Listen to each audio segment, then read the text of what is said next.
Wow. Did you guys hear that? Yeah. I was like, that was a little spooky. Okay, so Ellie meet Kelsie, Kelsie meet Ellie. Hello, nice to meet you. Hello. I won't talk too terribly much, but I've known Kelsie for a long time, and like I was about to say, as I was putting together some questions, because and just kind of thinking about, you know, how long I've known you and what you have been like, you are an OG sustainability conscious. Like, I remember back at Pink Saloon and like the stuff that you were doing, I was like, this girl is crazy. But like it's the stuff that's like trending on Instagram girl, like now, out there, like gathering sawdust to like dye things. Everyone's like, what are you doing? I was like, just hang trust out with me. Ariel. And that's awesome. It's so amazing because you're so authentically you, and now you do that for a living and you get to inspire other people. And so I wanted Ellie to kind of have the opportunity to talk about EMLE and what she's trying to start there, but then also learn more about like you and your background, maybe like what the next wave of this looks like, since you're on the forefront of like the minds that are coming through.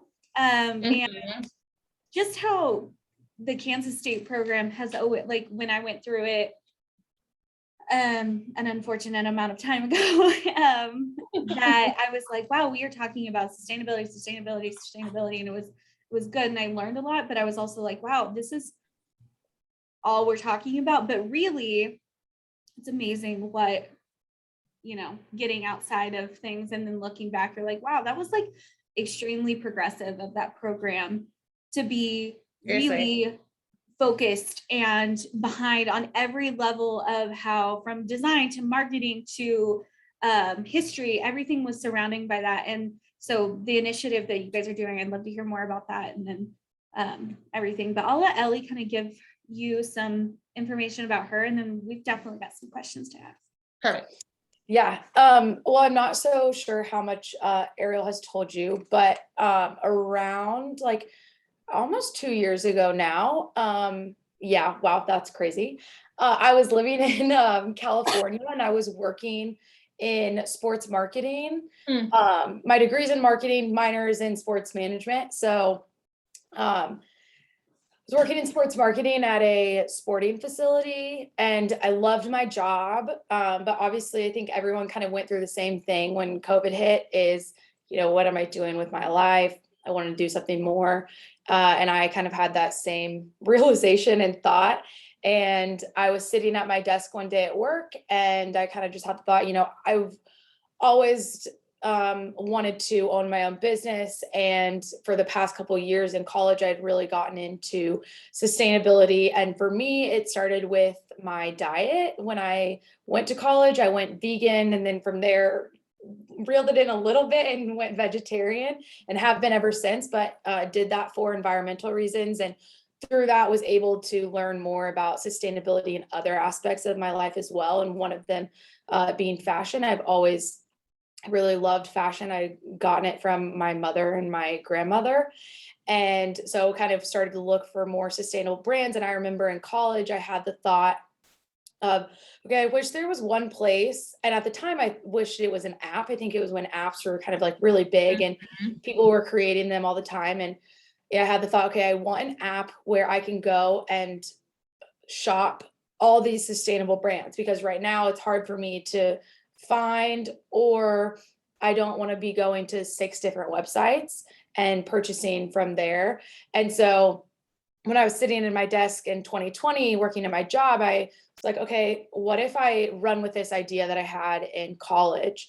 And so I put together a business plan, and met actually with Ariel. She helped me a lot. I was so new to, I mean, I was in sports. I didn't know fashion. My freshman year of college had studied fashion, but at the time I had decided, actually I don't want to do this. And really the reason I decided I didn't want to do that is because I didn't want to work in fast fashion.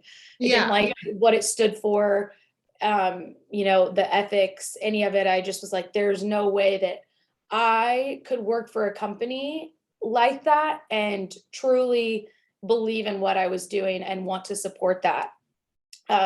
And so I put together, the idea behind EMLE, and I really wanted to create a place where people could shop multiple different brands and, really focus and encompass more of the overall sustainability rather than just, what the clothes are made of, or is it made from, more natural dyes. I think, yes, that's really important, but I always felt there was a piece lacking with a lot of sustainability and fashion talk.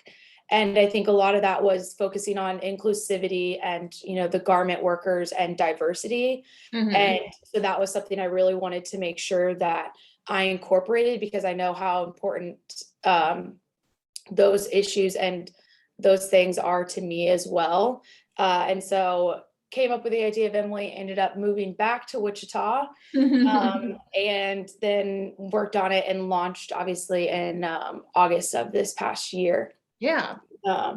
So yeah, it's definitely, I've had a lot of fun doing it. And it's been a big learning curve, and learning how, without a background in fashion, my background is, and my degree is in marketing. So really kind of learning more. I've never been or studied, I guess, I don't know if professionally is the right word, but in school, sustainability, it's all been, my own research and following others and reading, different articles and research pieces and things like that. So it's never been on this like educational side. It's always been, very like a personal kind of journey that I've had. No, that's great. Are you all web-based, right? Yes, we are. And I do want to speak to, so we're saying the word sustainability a lot, which I think is something interesting. And even when I'm doing like keyword research, for the website, like when we were in school, obviously sustainability, but fair trade was really strong. And then there was like eco fashion. And I think that there's like a lot of fluid with how we're going to like moniker this green fashion, like all these different things. So we're trying to focus on the word conscious, because we Yeah. all of it, not just because a garment is produced, sustainably, if it's not supporting ethical practices in terms of like how women are, or how the garment workers are paid. Like there's different ways to be thoughtful about how you're producing and then manufacturing and marketing and all these things, your product, that don't necessarily mean like you have to be using recycled water bottles. Right. And I think that's something that's interesting, or that I've learned the most post-graduation, is the idea of being thoughtful with your purchasing and your lifestyle is not exclusive to like one path by any means. Yes. And I think there's just a lot of greenwashing nowadays. There's so much greenwashing and like calling something sustainable, just like that word gets thrown around so much. So definitely I would say careful how you use it and how you.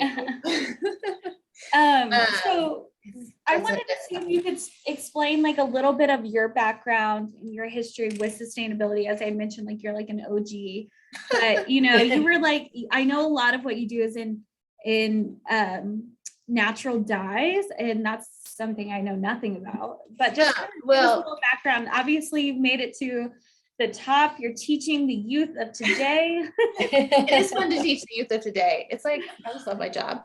But I have to say, like the sustainability program here at K-State really started back in 2004 when before Ariel and I ever came, right? Like so long ago, the faculty here, and they're still here, decided then to kind of shift the whole program. They were like, back in those days, early 2000s, they were like, we don't like what we're seeing. We need to start building the better world now. And so they've shifted it so that like just about every course has some aspect of sustainability taught, and a large majority of the research from the faculty here is sustainability focused. So, I got here in like 2009, and Ariel, 2010, like 10, 2009, around the same time. Yep. And so I went through the program as an undergrad, and just loved college, like loved being around people who nerded out about the same things, right? Like just fell in love with all things, and it was sustainability focused. So I loved that as well. And so I started working with a faculty member here natural dyes. I just love making things too, like just one of my favorite things. And it was like one of the ways I could continue making garments and like collar research.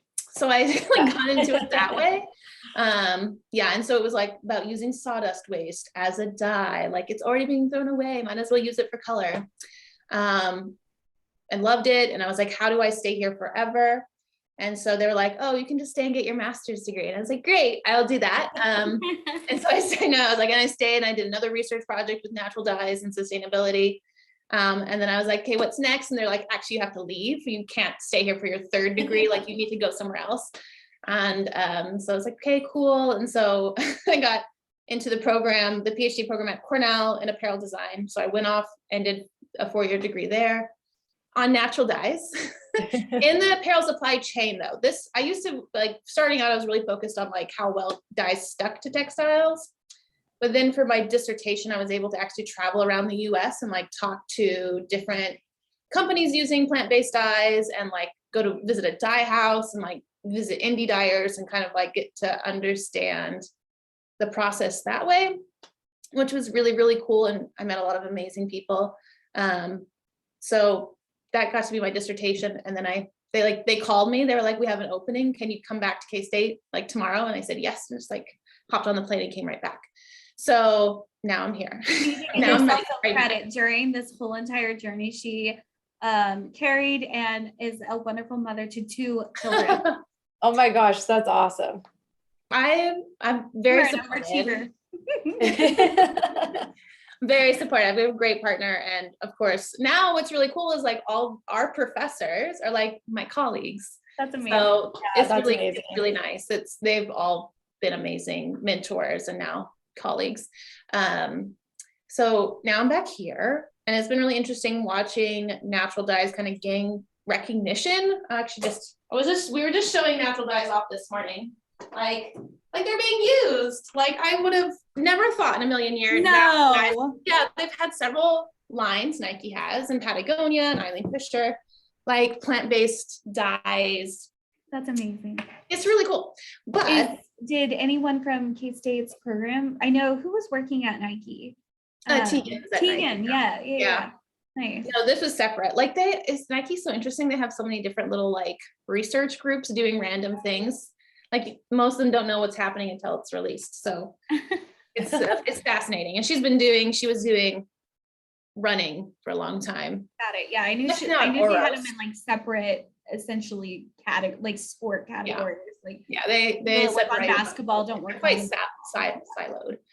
Carolina Holden's there now too. Okay, so I would say though, like natural dyes, like I want to get too wrapped up in plant-based dyes being like this. It's all about how you use them, right? And honestly, I would say it's like making less things better, right? So things like Shein, things like H&M, even if they do have a sustainability program, they can never be sustainable if you're making that many clothes. Right. You know what I mean? Like there's no way you're just making garbage and you're just clogging everything up with your garbage clothes, right? So I would say less, but better and more expensive and like more luxurious is the way to go overall. And that's what we're trying to get people to understand, because like, obviously, people can want to be better or dress better or, more stylish, but what's the great equalizer? Price, right? And you only have a limited amount of disposable income, and how much of that should be going towards your wardrobe.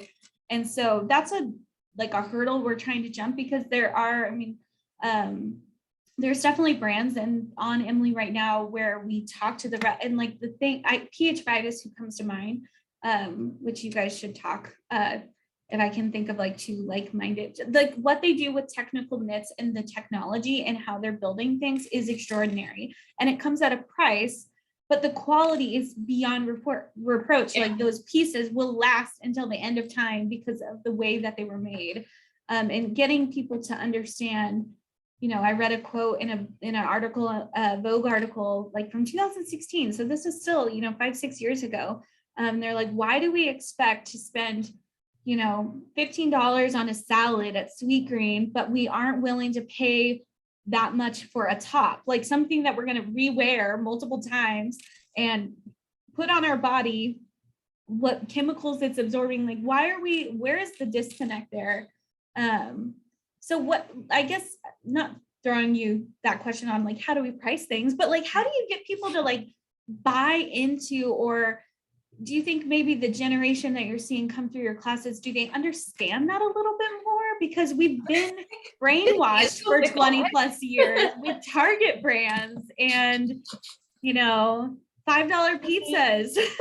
Yeah. Yes. Okay. So I was like having this flashback though, Ellie. Ariel used to be we used to work at a little boutique together, right? And like, she shops there. Amazing at selling True Religion jeans, you know, like $300 jeans in Kansas, small in town. El Dorado, Kansas. El Dorado, Kansas. And she'd be like, cost per wear. And people would be like, yeah, cost per wear. She's like, you're going to wear these so much. They're like, yeah. I don't know. Ariel sold a lot of jeans. So I think of cost per wear, like as a great kind of initiative, right? Like you can wear this so much longer if it's built better, right. You know, that was the thing when you were talking. I was like, oh, we definitely still use that. I don't know why it does still blow my mind, like thinking back now again, going in history, but like the fact that you could get people to buy in on that price in that place at that time in like culture. I don't know. It's still bizarre. Like $300 jeans now are like kind of the norm, like the thing, like if you want anything that's not fast fashion, it seems like that's where the price goes. It's kind of wild, but it is wild. We're spiraling. So so what do you think is the most impactful thing that consumers could do to be more conscious in how they shop or wear clothes?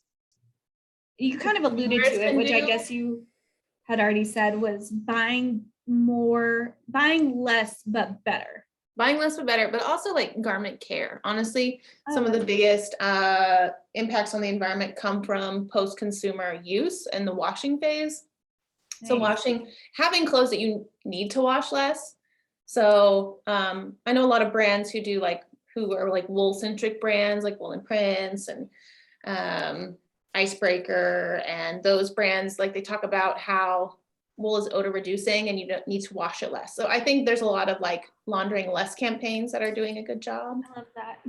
Speaking of wool, and something I was thinking about, you did didn't you wear a wool dress like 100 day, like in 100 I got to 78 days. And then it got to be really hot summertime and I couldn't, like, I just sweated too much. Like I would be working outside. But if it had been like winter, those 100 days, I could have totally done it like easily. But wow. I was just like too active, like outdoor. I do remember seeing you start that like end of April of 1 year. And I know, I was like, dang it, I just timed it wrong. Like, I know, I was like, the commitment here is out of bounds because we are gonna get. And then I think it was exactly when COVID hit too, because I was supposed to go, or no, it was right after COVID hit. I was supposed to go back for my graduation. I don't know. It was like a whole thing. It was 2020. I feel like I got really far. I got like into June, but then I was like so stupid humid and hot that summer. I just couldn't. Like I would wear it and then like I needed to wash it too often. What do you think about those challenges and kind of like inspiring those challenges? It's been really successful for Wooland. The brand. I'm in touch with the designer there. Nice. And I've followed them. And so they're still doing that campaign and it seems to be doing really well for them. Like it's a good promotion. Yeah. That's something to think about. That's really interesting. That was a good marketing tactic, I think.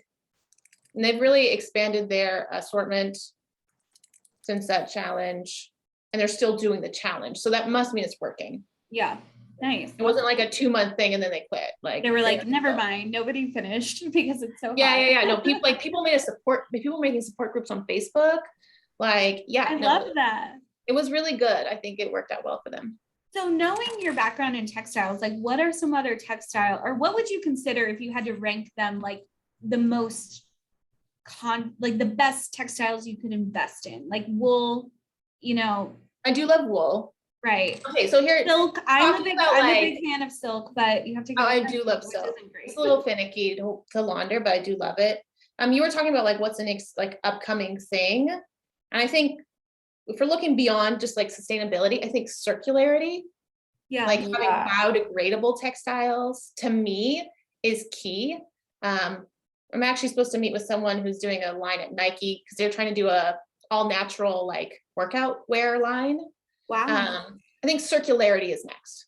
Circularity is going to be our next kind of step towards sustainability. I would love it to be local, like everything's made and produced locally and circular, but let's get to circular first and then we can get to local. I just spent a week like in Vermont on a sheep farm. So I'm like, yeah, like let's go. I love that. It was What fantastic.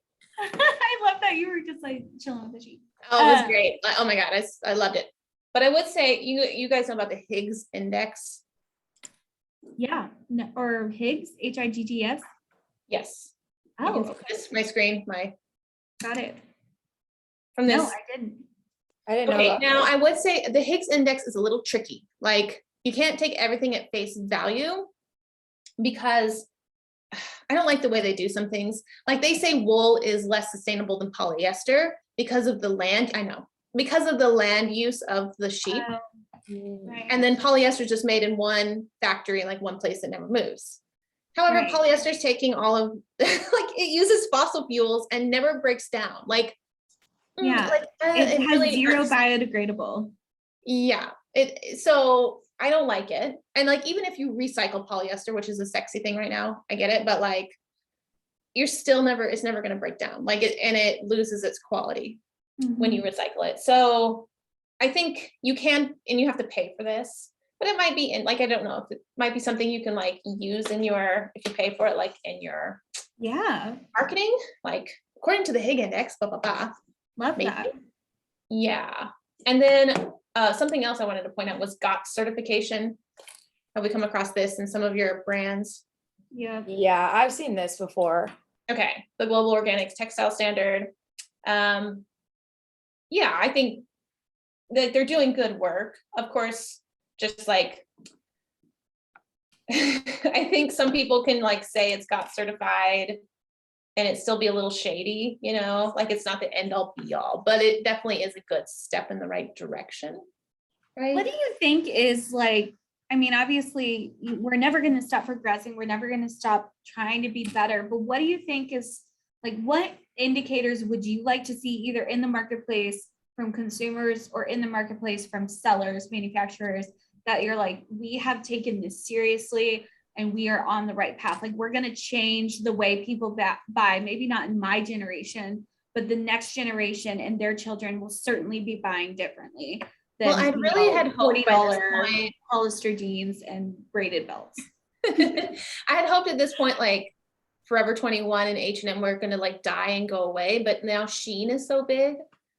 I want those things to go away. Like when we start like buying sensibly and just like what we need when like, and how we need it, I will have a little bit more hope in our fashion industry. I just can't believe Shein's gotten so big. I don't know. I guess it's really, but I feel like that was like Forever 21. Like it had like this 15-year arc of just, you know, insane growth. And then it was just like, once people kind of woke up to it, like, well, why are we buying from Shein now? That's what just gets me. But right. Like, I think it all just kind of those stems from the fact that we've been taught to consume and then consume more. And it's just this cycle of overconsumption. And until like that changes, then there will always be a Forever 21, an H&M or a Shein, you know, there's always going to be something like that. The things some people say are like, you'll never have, like capitalism isn't sustainable, right? Like this just need for more and bigger and like always growing. Like that's not sustainable. We can't keep that. Like it's not going to work out for us. So it's really hard when someone like people are like natural diets aren't sustainable. You have to, and I'm like, there is no sustainability in a capitalist system. So please, like, we're going to have to like step back from this thinking of like the perfect sustainable thing. Right. Let's just try to be better. Like we need to be better. Like just if you make one additional decision a day, that's like at least more thought out than what you're doing. Or, you know, something that I got really, really bad at. And I think it's kind of, you can see it everywhere, and it's expedited by like social media, Instagram culture, is a new outfit for every occasion.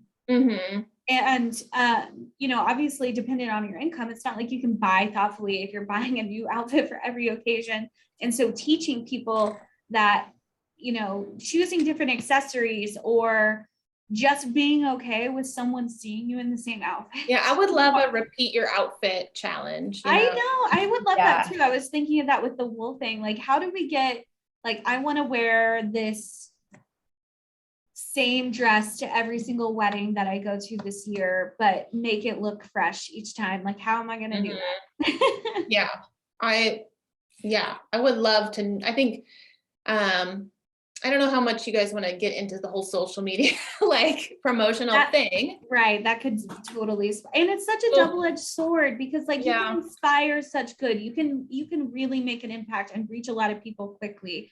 And I think for small businesses, specifically like EMLE and Pink Saloon back in the day, like the things that you can do with social media that were previously inaccessible to people without like $1 million a month marketing budget is extraordinary.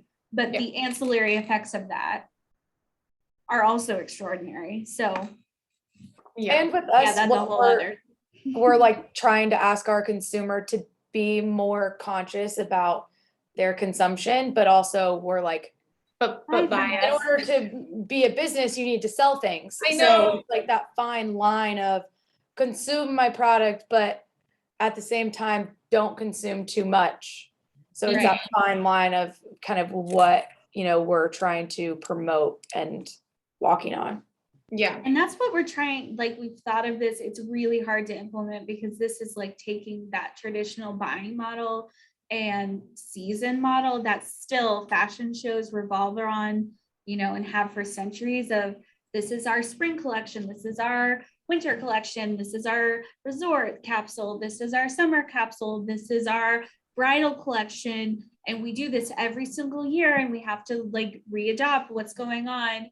And so styles change, trends change, and so people have to buy to keep up with that. And then what doesn't sell goes on markdown.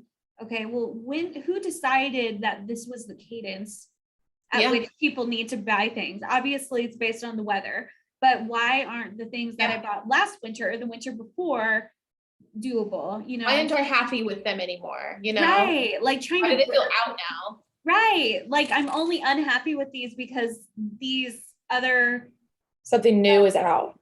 Right, it feels dull. So kind of like breathing life back into that, and just like that's a big question, a loaded thing to try to, that's huge consumer behavior shifts, but just trying to break that cycle of, oh, well, if you just wait till the season's over, you can get it on sale. Actually clothing should never end. There's things I'm wearing today that I wore in December. I keep like asking myself, I'm like, if I bought this, would I want to keep it the rest of my life? And that's kind of a crazy big thing to think about. Like, if I buy this, like, would I want, like, can I see myself wearing this when I'm 60? Like, I started asking myself that big question. Like, if I buy this, do I want it the rest of my life? That's a great question. Okay, I didn't know if I sounded insane. I was like, no, that's I love that. I love that thought approach because, when we're trying to pick things to put in the shop, it's like, would I be okay? Would I want to wear this for the rest of my life? Yeah. Like I'm trying to add things to my closet that way. I still like, I bought this boxy shirt. I'm like, oh, that's super trendy. But like, I bought it because I knew I'd wear it a lot this summer. But still like, like that's the kind of thing, the thinking I'd like to see more of, instead of like, oh, it's $5 from Shein and it's like, I'm going to wear it to this one thing. I'm just like around Gen Z all the time right now. And that's their thinking. They're like, I have a date party and I just need this like $30 thing. I'll wear once and never again. Yeah.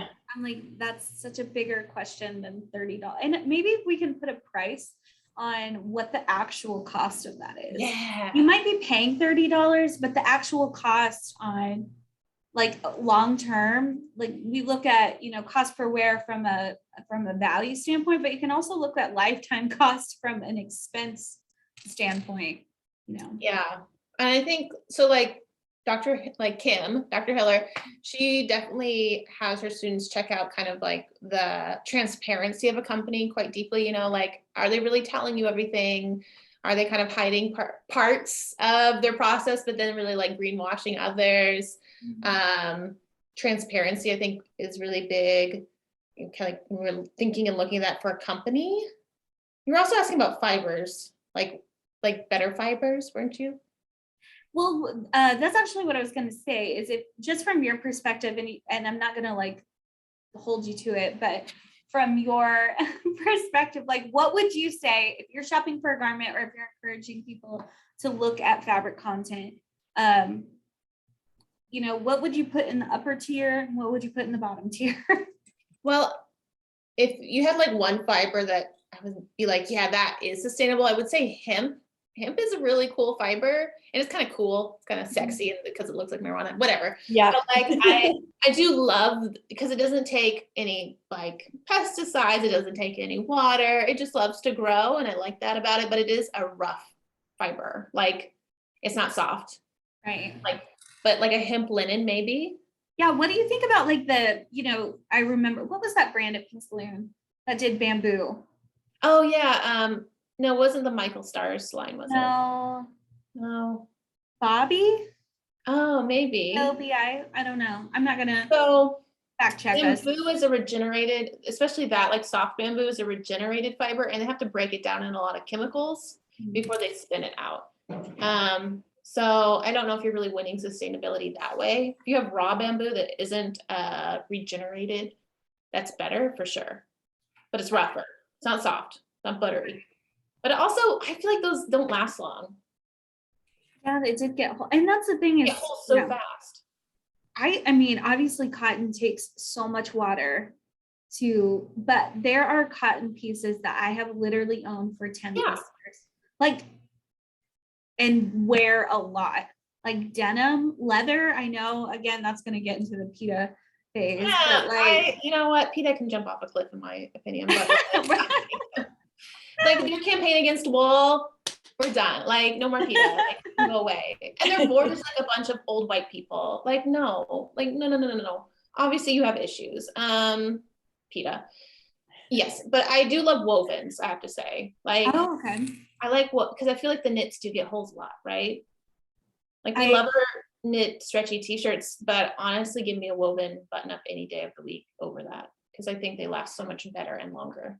I would agree. Now that you mentioned that, I've never considered, I'm always looking at fabric content and not how it's made. I like a nice woven now. I do too. What is that about growing up? I'm like, give me a button up. Give me an oversized button up. I am a coastal grandma. Yeah. I love this like gather number you got on right now. That looks like a woven.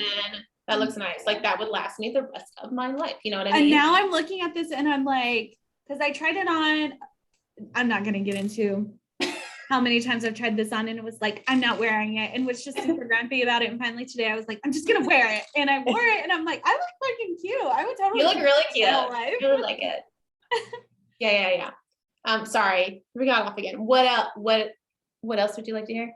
Ellie, do you want to ask some of your questions? Sorry. Well, I guess when you were kind of talking about like how you're surrounded by like Gen Z and these like students who are, just buying a dress for a date party, do you think that the fact that the K-State program is more focused on sustainability helps like change that? And do you see that change? Because I mean, obviously they're in college and a lot of them are operating on a very small budget. And so obviously we know shopping sustainably can be more expensive. So do you see like them changing kind of their opinion or their shopping habits? I do. So I love that I get to teach a lot of like the introductory courses. And so I get them like as freshmen, they're just coming in from high school. They've bought all these like crappy things from Shein because it's like what their parents let them buy, right? And they can express themselves in a way. Yeah. But by the time I just taught forecasting for the first time, which is a junior level course. And yeah, I would say like from the time I get them as freshmen and then they go through all this, like they have to take a whole fashion sustainability course, like its own course. And like by the time they get to me as juniors, they are much more mindful. I don't think their shopping habits have completely changed because of their income. Yeah. They definitely like are thinking about things in a much deeper way. We have really meaningful conversations, and I loved forecasting this year. I thought it was just the best thing ever. I used that spreadsheet that Kozar taught me about to help Ellie build her forecast. Oh, really? Her buying forecast. I was like, going back to school. Oh, that's cool. You have to show me what that is. Was that in buying though? Oh, it was. Sorry, I'm thinking. Yeah, I was gonna say, what do you have me? You didn't give me spreadsheets. You wouldn't My have bad. pattern forecasting. You would have had Melody, but yeah. It was great. And so I think by the time they leave here, they definitely have it drilled into them. They might not be shopping like that, and that's okay. But I know our graduates are leaving here, like Ariel, and they go on and they ask really important questions when they get to their new jobs, like at Nike or Under Armour, like wherever, North Face, wherever they're going. They're like, wait, why are we doing it that way? And like trying to do their own, I can see it like glistening. It's like they're bringing it in when they can, even though they're just like newbies or they're like just starting entry-level jobs, like they are asking questions. And I think it's something that happens like as you keep going, like and obviously that timeline from I've heard about this, I recognize like why it's important. I know now what I can do to make a difference to I'm going to start implementing those is starting to get shortened up because, I learned about it. I was kind of frustrated about it, honestly, because I was like, I would like to learn about some other like topic. Can we talk about something else, please? Right. I was like, I totally agree with this, but like, let's whatever, it doesn't matter. But like, because it wasn't so prevalent in culture yet, and in how people buy, seeing where we're at now, and definitely how this is growing. That you can see it. People are wanting this. There's a consumer need. You don't have to tell people as much anymore because they're seeking you out. They're trying to find information. But it wasn't until I kind of had like an epiphany when I was working at Pink and was just like I was at New York Market, like looking around. And I'm like, I don't know how this keeps going. How are there so many like huge building, just goes on forever. And you're like, wait, we need this much? I don't know. It's like mind blowing. Right. And I'm like, and I'm doing this like every other month I'm here, I'm like, this is a train and I don't understand where the end is. And I'm not sure if I want to be a part of it, which is why I got out of it. And obviously when Elliot approached me, I was like, I can't say that I know a ton about this, but I absolutely understand the need. And I think the consumer is starting to understand the need. Yeah. Which leads me to my question for you too, is, what are you most excited about with there seemingly to be an increasing adoption of like ethical fashion, or at least a conversation about it from a consumer's point of view? From a consumer's point of view? Or for just the industry as a whole, it's not, when you say, oh, sustainability, people aren't like, who? Like, yeah. Or like natural dyes and sustainability. Right. I'm not just, it's nice. They're like, what are you doing? Are you like putting wool on a spool? Yeah. Yes, I am. But also, yes, but what am I most excited about? I'm really excited. I was talking about like how circular and then local. I'm really hoping local becomes a thing. Like the next big thing, like post sustainability and greenwashing, we get to like local and circular. I'm really excited for like clothing with a story. You're like, I love that. This wool was grown here, or this linen was grown here. We made it here. And, like garments that build community in a story, and not just like, thanks, I got it at Target, or thanks, I got it at, like, I love owning garments that I'm like, thanks, like this was made by this artist in Brooklyn and it was really cool. I got to like, and I love that about natural dyes too, because like every dye has its own little story. But like I love clothes with a story and like a place where they are from, like it kind of reminds me, like I feel like the food industry could kind of it parallels. Like, right, they definitely parallel. I feel like the food industry is a little easier to go forward because it's easier to understand, and people like conscious living started with exactly how Ellie talked about. She first went vegan and then vegetarian for sustainable reasons. And, you know, this wave of veganism that's, you know, it's not just for health reasons. It's just, you're trying to be conscious about what you're putting in your body. What's the next step of that? What you're putting on your body. And I love the idea of how like a farm to table restaurant, which is obviously, I think, very much going to become the norm if it hasn't already. Table? Who is it? It's going to be kind of like loom to closet a little bit.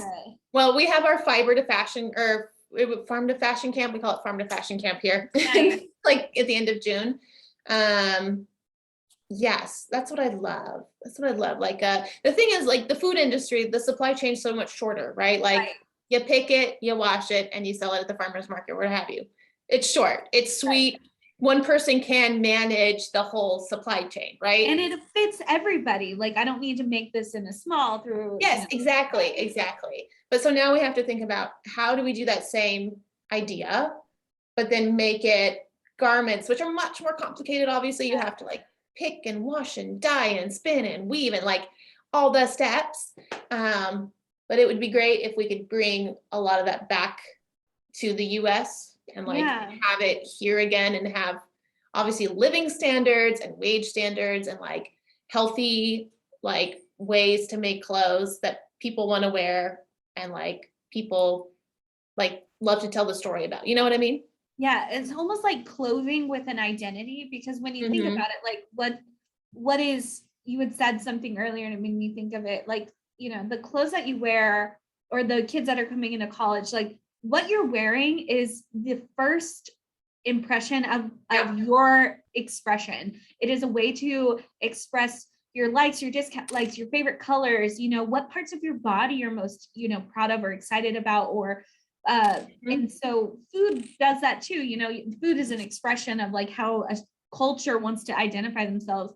And I think clothing obviously doing that. And I had never thought of the locally produced clothing, but I absolutely love that methodology. I'm excited to see it. Yeah. Do you guys, if you heard of Fiber Shed, if you're out in California? Did you, Ellie? Oh, look them up. Fiber Shed. Let me just I love them. I love them so much. So a fiber shed is like a watershed. Like it came from the idea of food and like water, but fiber shed is all about like garments being produced in like a 200-mile like area, but it's mainly based out of California, but there's like fiber shed programs all over the US now. So I definitely check them out. They're really cool. And like this whole program is.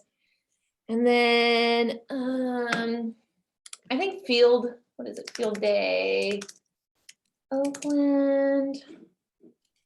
Their brand, I got to go see them actually when I was in Oakland. Like they're all made there in the Oakland, like the garments are made in the Oakland area. Oh, cool. Okay. Yeah. And like made from like secondhand textiles, and Love that. I love it. Yeah, that's I have seen a rise of like cut and sew like here in the US. That's what I was wondering too, is like if you're thinking of like a farmer's market, I wonder if, you know, I don't know, I'm just trying to think, how do we get people, you were talking about 4-H earlier, and I had found a garment that I had sewn for 4-H, which I don't know how I didn't win a purple ribbon about it, but we're not going to get into that. Freaking Clausen's. I was like, I sewed a tweed, I did this thing, and blazer. This was beyond reproach. Just a lowly blue ribbon on it. But what are your thoughts on like getting people more involved in like the creation process? And, you know, almost like, you know, clearly you have a sewing machine behind you. That's something that you've done in the past. Do you think we could ever see a mass adoption like there was previously on mending and creating your own clothing? Or at least if they cost enough, like if people value them enough, you know? Yeah. Or at least paying other people to mend them. Yeah. It's kind of like investing in a high-end car or a, you know, like you want to maintain it. Yeah. Unlike a $15 pair of shoes or, you know, like where you're like, I didn't pay much, I'll just toss it. Right. Like if you pay a lot for something, I feel like you just naturally value it more. I agree. Yeah, that's smart. but it's hard to get people to pay more. Like I understand, Right. Yeah. I understand the hard, difficult position of that. It's such a strange dichotomy, you know, of just getting people to understand the value of things outside of the price. Yeah, Price but and I also value. think social media is such a valuable education tool. I wish I had Right. more time to like use it like as a way to like educate the broader public, but I only have so much time. But like I do think a brand who's really trying to like build like more of a community around it could use it effectively. And that's what we're like, obviously we started with our first introductory video, which I don't know how we'll top it, but like, you know, even just like looking at these different things that you've mentioned, like getting on, having the conversation and getting that out there for other people to consume, I think is the first step to awareness. Mm-hmm. What you can say sustainability, you can say eco, you can say fair trade, but what do those words really mean? And who are the people that are actually having these conversations and trying to put things into action? Like the people at Nike that are using natural dyes now, you know, that's a huge mainstream brand. That's huge. Yeah, but then they're also making like thousands and thousands of shit, you know, like Yeah. So I'm glad they like, did it, but also like, do we need more? Like, I don't know. right. But what's better, like not trying at all, or No, I don't. no. I know there's no right answer. It's frustrating. I don't, and I get to just like sit here and like my job isn't affected if like per se, like if things sell or don't sell. So I feel really lucky in that. I feel very protected in that way. So, you know, my position is very different than someone who's trying to start their own business and like get things rolling. Do you have any other questions? I have a couple, but Ellie, if you have any, I'll definitely give you the floor. I feel like the ones I had, we've kind of like talked about. Nice. Mine are just going to be some quick ones. So, who's your favorite fashion icon? Probably Eileen Fisher. I mean, talk about a woman who started nice. a brand and like a lifestyle Yeah. following, you know, God, an icon. And I want all the clothes. Well, I can't, you know, I can't afford them, but I love them. And I love the ethos. I love the company ethos. Nice. And then if you had any tips on just, you know, some small changes that people could make to, you know, make a bigger impact or some sort of impact in their lifestyle that they could do just based on things that you've learned in your journey as a sustainable pioneer. I almost said pilgrim. Well, I definitely think laundering is big. Also, just learning how to do your laundry. Like, no, you don't need hot water for everything, but if you have like an oil stain, like, you know, just learning how to take care of your clothes and like spending the time to do it is so big. I think a lot of people just get frustrated with like the one stain on something and then they just like get rid of it. I think that's a big part. Small things. No, but think I mean, you do your laundry each week. I feel like if you can be educated on, that's something I didn't know for sure. Yeah. It's like a big, it's so fascinating. And then, I just think having that lens of like, will I want this for a long time, you know, or will I just want it for like a minute? Do I want it the rest of my life? Yeah. A long-term relationship, not a short-term one. Yeah. Do I want to get married to this? Yeah. Like, am I ready to commit?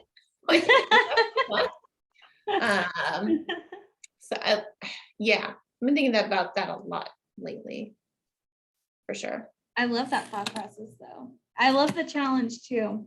I do. I don't like follow it. Don't like think I'm like a perfect person at all. Like I definitely am not, but like definitely want to think about it more. Well, I don't think any of us are, but you've been whistling the same tune and getting better at it for an extremely long time. And so I think that says enough to be like, you may not be perfect, but that's our kind of what we're trying to get across is you don't have to do this 100% like right now, but if you could just make one different decision, you know, throughout your buying process, or think of a couple other things during your buying process that that could be enough to move the needle if enough people start doing it. Yeah. Okay, anything else? Any fashion tips you'd like to share? I was just trying to think of what my forecasting class, because honestly, I just, whatever they say, I'm like, okay, cool. Maximalism is on the rise. I love Oh, that. yeah. I just I do like love that too.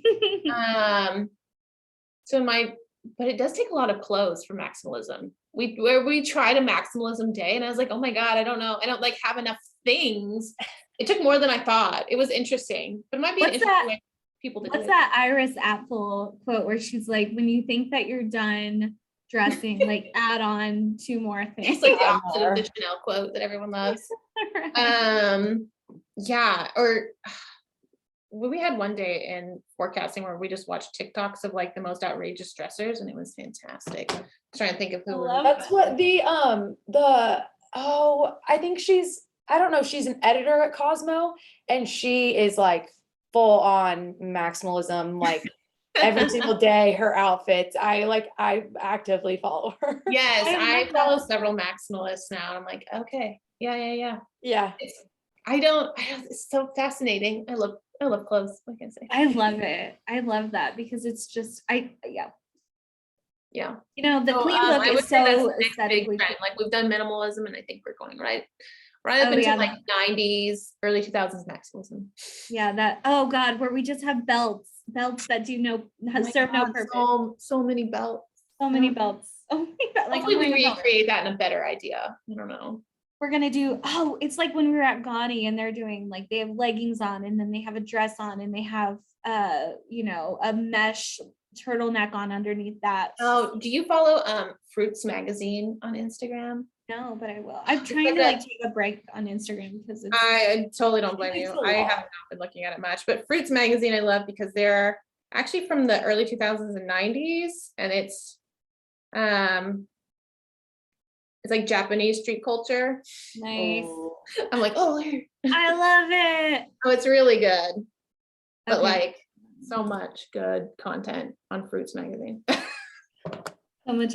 I know I like reorganized my closet a couple of weeks ago. And I was like, I have got to start wearing more of my stuff. You know, when you get into a rut and you're just like, this black tee is all I'm gonna wear. I wear the I same love a thing. uniform. Uniforms You are what? Uniforms. I love a uniform. Oh yeah. You could also kind of push a uniform idea. Yeah. There's so many Okay. options. That's the beauty of Bill fashion. Gates black turtleneck idea. Yeah. Anything to say. Right. I feel like this is my identity. Like, or like a base that you always wear and then you maximalist over it, maybe. Oh, interesting. Yeah. Where you just start spending money on accessories Yeah. or investing Yeah. in, I should use that term correctly. Mhm. Maybe. Okay. Well, thank you so much for your time. I love chatting with you. You're such a doll. Let me know if you're in Manhattan, either one of you.